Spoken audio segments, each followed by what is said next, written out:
Abra sua Bíblia, meu irmão, em Jeremias, capítulo 1. A gente vai ler aquele texto bem conhecido a respeito da vocação de Jeremias. Jeremias, capítulo 1, nós vamos ler do 5 ao 9. Ou melhor, a partir do 4. Vamos ler do 4 ao 9. Amém?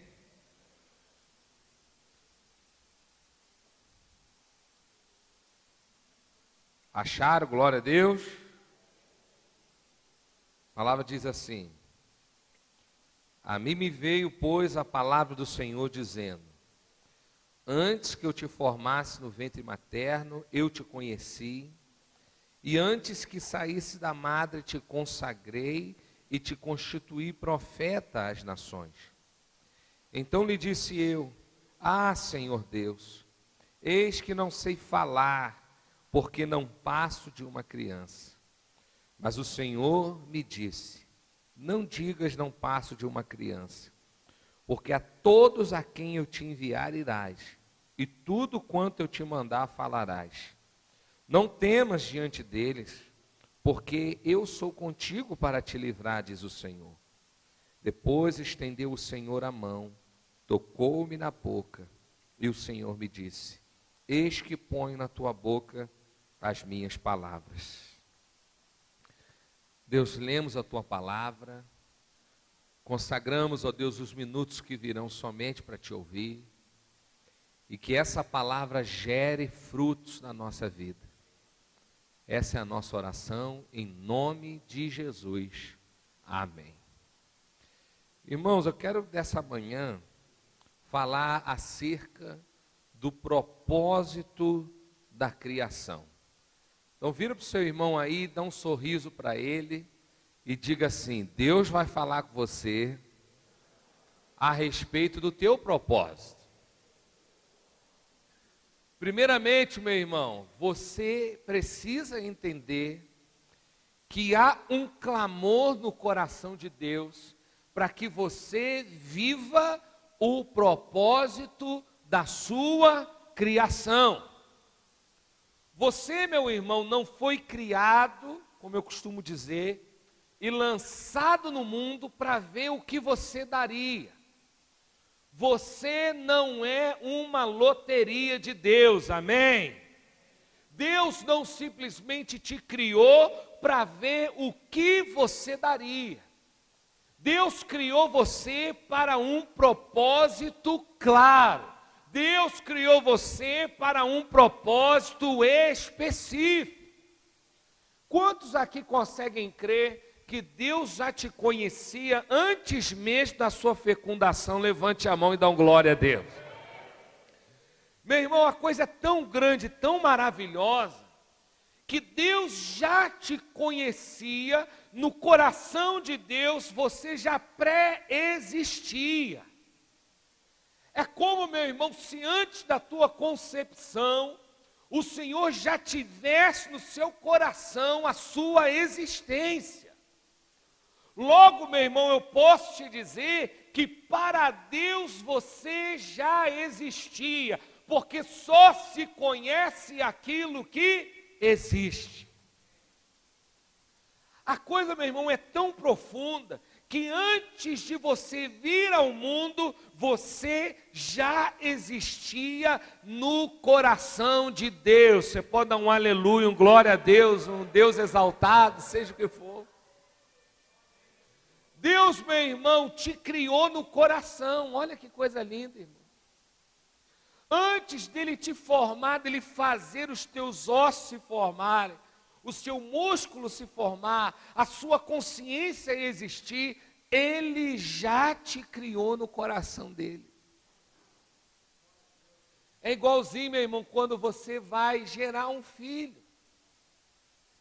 Muitas vezes, antes de gerar um filho, lógico que nós não temos a capacidade de Deus da presciência, mas antes de gerar um filho, a gente já tenta imaginar como será o rosto dele. Quem fazia isso aí? Não é? A gente tenta imaginar como será ele. Por exemplo, quem aqui escolheu o nome bem antes do nascimento do filho? Irmãos, eu e Ludmila sabíamos que o nosso filho se chamaria Esdras no namoro. Ih, ó. Há quem diga que a gente era até doido, que não gostava do nome. Ou seja, na nossa concepção, o filho ainda não era gerado, nós não podíamos vê-lo, mas no coração da gente ele já começava a nascer. Então eu quero te dizer, meu irmão, algo muito forte, simples e tremendo. Olha aí. Deus verdadeiramente te planejou. Quantos creem nisso? Dê uma salva de palmas a Jesus nessa manhã. Deus te planejou. Para, pastor, por que eu tenho tanto defeito? Primeiro, o planejamento de Deus para todo ser humano envolveu algo que nós chamamos de livre-arbítrio. Deus te criou para um propósito perfeito. A questão é, meu irmão, que o Senhor nos deu o livre-arbítrio. E muitas vezes é o livre-arbítrio que nos afasta do propósito da criação. E eu quero destacar algumas coisas para nós que nos afasta desse propósito. Diga-se comigo, medo. Diga bem forte, medo de não ser capaz. Um dos sentimentos, meu irmão, que mais nos afasta do propósito da criação é o medo de acharmos que não somos capazes. Estava conversando com Ludmila essa semana acerca de pessoas que não querem ter filhos, por exemplo. Na rádio estava perguntando se é possível uma pessoa ser feliz sem querer ter filhos. Eu creio que é sim, irmãos, até é possível. O problema é que na maioria das vezes o desejo de não querer ter filho, preste atenção, a maioria, não estou dizendo que todas, ou é por medo de incapacidade de criá-los, ou é talvez por um egoísmo, pessoas extremamente egoístas, também têm dificuldade em querer ter filhos, e outros sentimentos, meu irmão, que muitas vezes afasta o desejo de gerar filhos. Diga assim comigo, se Deus me criou, Ele vai me capacitar para viver os seus propósitos.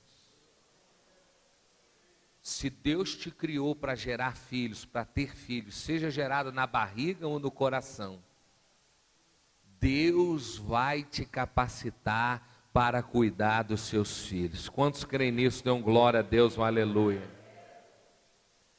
E não somente, meu irmão, na questão de filhos, como na questão ministerial, na questão profissional. Quantas vezes Deus te cria, Deus gera em você um propósito, mas por causa da sua baixa autoestima, você não consegue viver o propósito. Meu irmão, toda grande conquista na sua vida, preste atenção, começa com um sonho diante de impossibilidades. Se você, meu irmão, crê que Deus tem para você um propósito grande, aprenda, você vai ter que lidar com o nível da impossibilidade. Se Deus, meu irmão, tem um propósito para a sua vida e colocou no seu coração que você vai ser um médico, Deus vai te capacitar para ser um médico, aleluia. Entretanto, meu irmão, você tem que se inscrever no vestibular. Preste atenção. Na universidade da vida, quantas coisas você perdeu porque você não teve a coragem de se inscrever? na universidade da vida, quantas vezes Deus tinha preparado coisas para você tão grande, mas você não teve a coragem de se inscrever. Sabe por quê? Porque já na sua mente já dizia assim: você não é capaz. Há pessoas melhores do que você. Vou liberar uma palavra aqui sobre sua vida, preste atenção. Se Deus tem um propósito para você em uma posição, não importa se você é o melhor. Se é propósito de Deus, Ele vai te colocar naquela posição. E quem disse que Deus procura os melhores? Talvez, meu irmão, Jeremias não era o melhor. Talvez Elias, Eliseu, Isaías, seja lá quem for. Entretanto, Deus escolheu a cada um deles para um propósito. E às vezes, meu irmão, o medo está amarrando você, o medo está impedindo você de dar o passo rumo ao seu propósito. Estava conversando ontem com um amigo meu, que ele, meu irmão, se inscreveu em uma universidade federal e ele reprovou 3 vezes. Quem já reprovou em vestibular aí, dá glória a Deus? Foi 3 vezes, tá vendo? Mas sabe o que ele colocou no coração dele? Eu vou passar na UERJ e vou fazer o curso que eu quero fazer. Reprovou 3 vezes. Na terceira, meu irmão, quando passou na UERJ, passou na UFRJ, passou não sei mais o que, num dos cursos mais concorridos, você imaginar.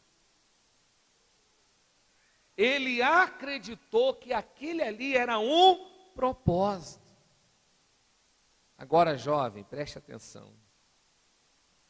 Se você começar a sua vida com medo, você só vai chegar até onde o medo te possibilita.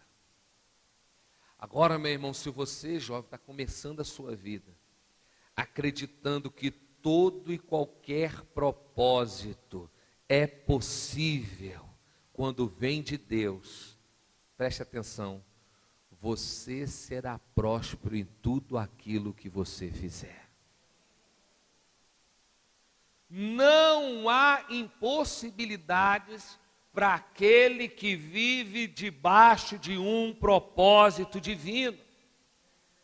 Diga bem forte comigo assim: não há impossibilidades para aqueles que vivem o propósito de Deus.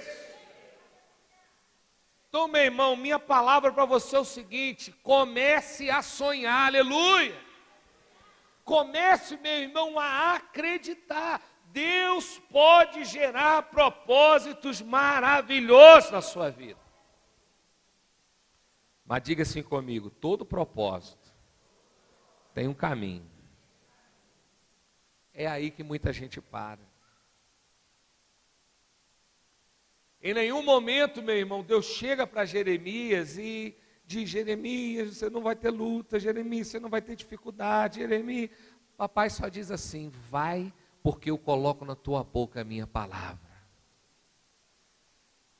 A promessa de Deus é o seguinte para você: meu filho, navega em rumo ao teu propósito, corre em direção ao teu propósito. O caminho é necessário, as lutas são necessárias, mas a minha palavra está em você. E no meio das lutas, no meio das adversidades, a minha palavra vai sair da tua boca. E a minha palavra será direção, a minha palavra será descanso. Uma coisa eu sei, meu irmão: quem está debaixo do propósito, não falta palavra revelada de Deus. Se você está debaixo do propósito, a palavra vai vir para te acalmar, a palavra vai vir para te direcionar, a palavra vai vir como um refrigério sobre a tua alma. vai ter luta. E ainda mais, irmão, há momentos que você pode até duvidar. Mas aí a palavra vem e te direciona novamente. Aleluia. Talvez é o que Deus está fazendo hoje aqui com alguns. Talvez, meu irmão, você não está conseguindo acreditar e a palavra está vindo sobre você e essa palavra está gerando ânimo e fé. Quantos recebem, dê um glória a Deus aí. Você precisa acreditar. E primeiro não, já é segundo ou terceiro. Para viver propósito não tem como pegar atalho.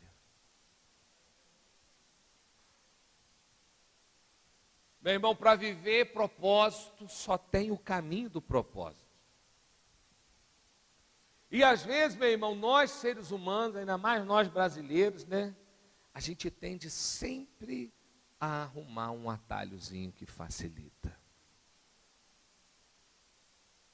Talvez, meu irmão, esse meu amigo que eu estava conversando, talvez o atalho dele seria fazer uma universidade mais fraca, mais barata, ou não mais barata não, que o federal já é de graça, mas mais fácil de passar. E talvez no primeiro ano ele, vou desistir disso. Hoje, com certeza, ele não estaria tão bem como ele está. Não aceite meio propósito. Pega na mão dessa pessoa e diga assim: não se contente com a metade do propósito.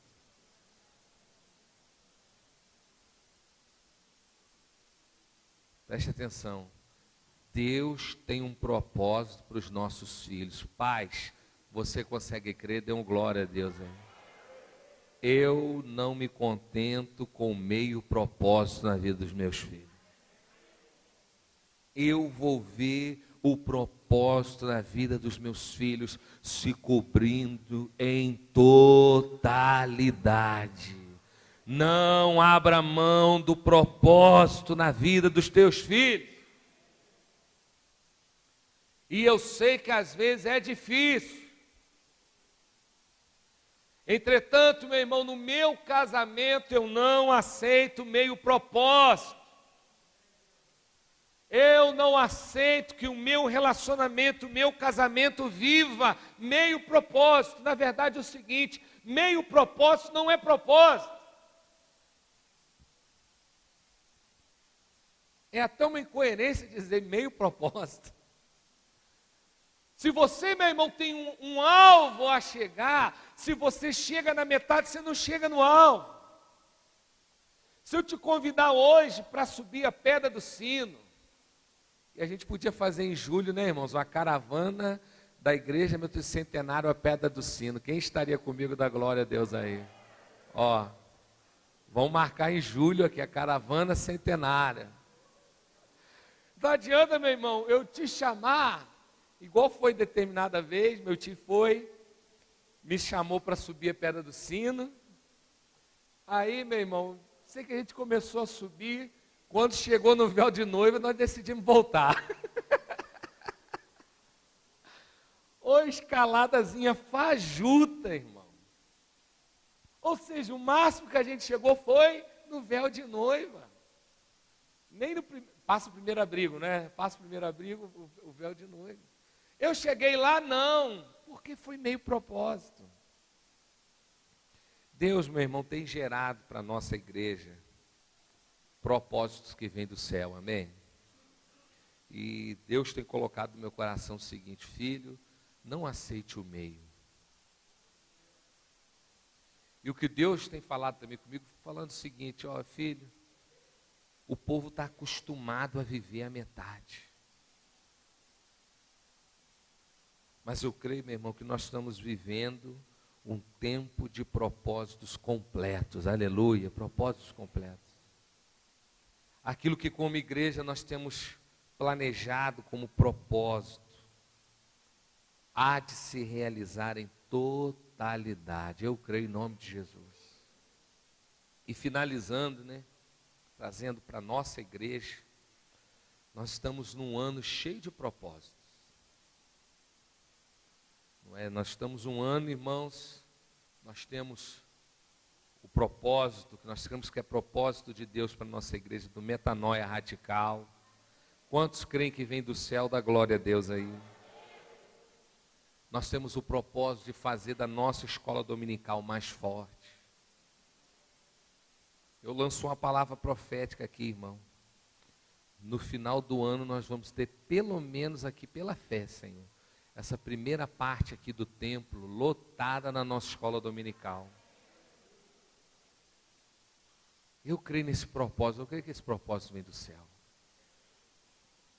E sabe por que eu profetizo? Antes de profetizar um culto à noite cheia, eu profetizo a escola dominical. Porque a escola dominical reflete muito o coração e a alma da igreja.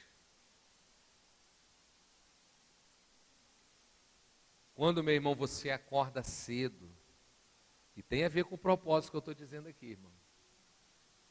Quando você acorda cedo, e você entra por essas portas somente para estudar a Bíblia, aleluia. Um louvorzinho pequeno, 20 minutos de palavra, e depois você se divide só para estudar a Bíblia. Isso mostra que há um propósito de conhecimento bíblico no seu coração. E quando a igreja conhece a Bíblia, você está me ouvindo? Quando a igreja conhece a Bíblia, ela não foge do seu propósito. Quanto mais uma igreja anseia pela Bíblia, mais forte ela fica. Então, mais, meu irmão, do que qualquer movimento que você possa imaginar. O movimento, ou melhor, o propósito do conhecimento da palavra é vital para que a gente chegue nos propósitos do Senhor. Então eu quero, por favor, que você fique de pé. E que você abrace pelo menos 3 pessoas que estão do seu lado e você vai dizer assim: parabéns porque você tem vindo à escola dominical. Diga para ele aí. E diga assim para ele: isso é propósito.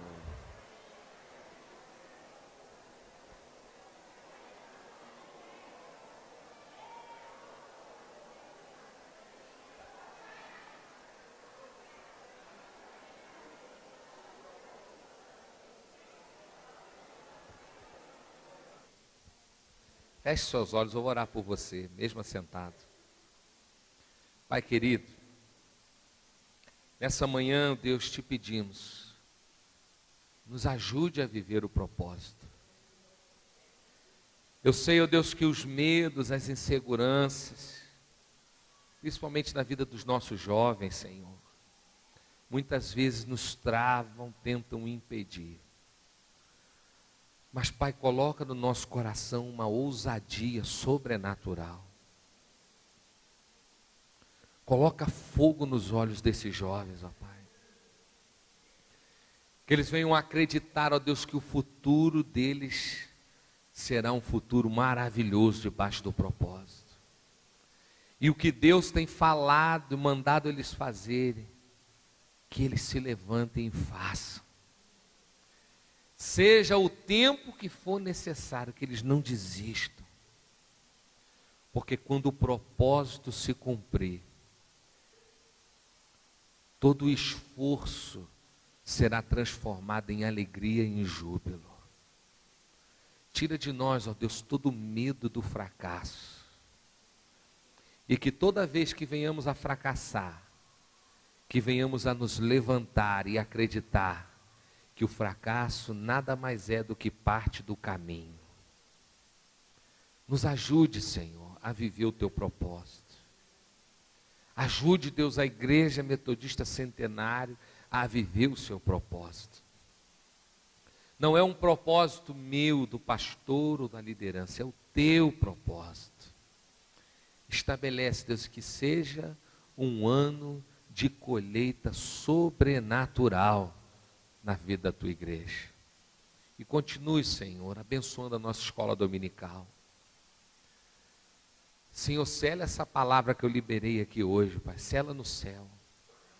Desperta o teu povo, Senhor, para estudar mais a Bíblia. Essa é a nossa oração, em nome de Jesus. Amém.